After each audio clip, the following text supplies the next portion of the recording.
নির্ধারিত সময় নির্বাচন হবে, কেউ ঠেকাতে পারবে না, এ কথা বলেছেন বিএনপির স্থায়ী কমিটির সদস্য সালাউদ্দিন আহমেদ।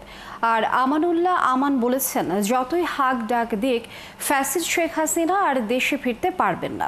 দেশের মাটিতে তার রাজনীতির সুযোগ শেষ। নেত্রকোনা ও মেহেরপুর জেলা বিএনপির সম্মেলনে তারা এসব কথা বলেন। প্রতিনিধিদের পাঠানো তথ্য ছবিতে প্রতিবেদন। 11 বছর পর নেত্রকোনা জেলা বিএনপির সম্মেলন। নেতাকর্মীরা ছিলেন উচ্ছ্বসিত। প্রধান অতিথি বিএনপির স্থায়ী কমিটির সদস্য সালাউদ্দিন আহমেদ বলেন, দেশের মানুষ এখন নির্বাচনমুখী। যদি পিআর পদ্ধতির ইলেকশন না হয়, তারা নাকি বাংলাদেশে নির্বাচন করতে দেবে না। আমি আজকে আপনাদের সামনে ঘোষণা দিচ্ছি, আগামী 2026 ইংরেজি সনের ফেব্রুয়ারির প্রথমার্ধে রমজান শুরু হওয়ার সপ্তাহখানেক আগে বাংলাদেশের আগামী জাতীয় সংসদ নির্বাচন হবে।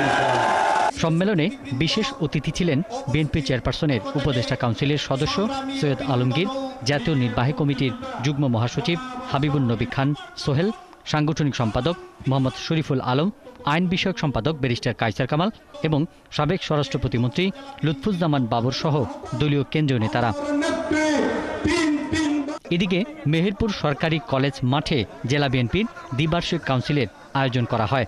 উদ্বোধন করেন বিএনপির ভাইস চেয়ারম্যান অধ্যাপক নার্গিস বেগম। উদ্বোধনী বক্তব্য রাখেন বিএনপির চেয়ারপারসনের উপদেষ্টা আমানুল্লাহ আমান। বলেন, অতিমাত্রায় দম্ভের কারণে শেখ হাসিনা পরিবার সহ পালাতে বাধ্য হয়েছেন। এ থেকে আগামী দিনের রাজনীতিকদের অনেক শেখার আছে। হাক ডাক মারেন, উনি আসবেন, আজকে আসবেন, কালকে আসবেন, এই বাংলাদেশের মাটিতে আর তার স্থান হবে না। অতএব মিথ্যা বিভ্রান্তি, অতএব আপনারা প্রত্যেকে সজাগে সতর্ক থাকুন। বাংলাদেশের বিরুদ্ধে অতীত ষড়যন্ত্র ছিল, এখনো আছে, ভবিষ্যতে থাকবে।